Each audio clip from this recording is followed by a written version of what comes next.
Okay, here's a simple problem I made up for Colin's Baked Goods.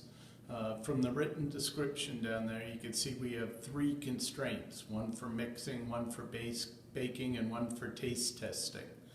All right, given these three constraints, hopefully you can see this, this is what the graph would look like. I'll leave you to figure out x1 and x2 values.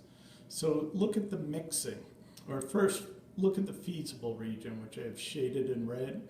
It's between 5 and 5, and we can call that fourth point there maybe 3, 3. So that's the feasible region. So a binding constraint helps establish that feasible region. So that's our testing and our baking.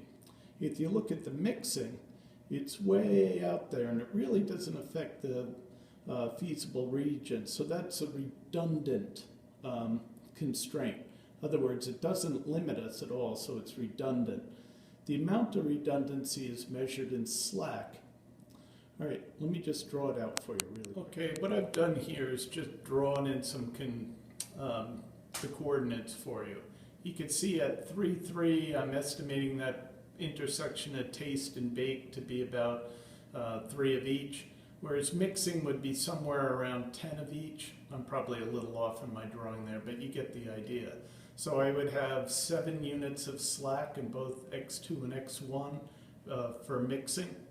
And again, taste and baking are my binding constraints. So you get it, redundant is extra, slack is the amount of extra, and binding is what limits it.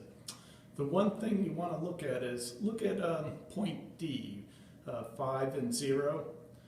At 5 and 0, we do have extra capacity in baking.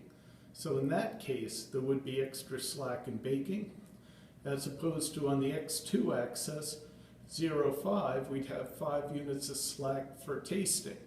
You could always eat more, Sean. Anyway, hope that helps. So you notice from our original problem that we make $8 of profit from cupcakes and 10 for cookies. Well, it's the same as the extreme point method.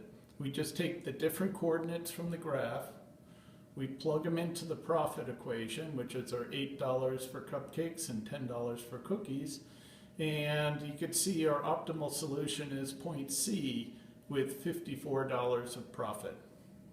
So that's how you calculate profit. You just substitute the coordinates back into the profit equation. All right, let's talk about an infeasible solution. So I've changed our problem so the mix has at least 450 hours, which makes it a greater than or equal to constraint rather than a less than. And what that does to our chart here, you notice now the solution has to be greater than mix, but still taste and bakes are less than. So there is no solution to this problem. It's infeasible. Given the current constraints, you cannot maximize profit.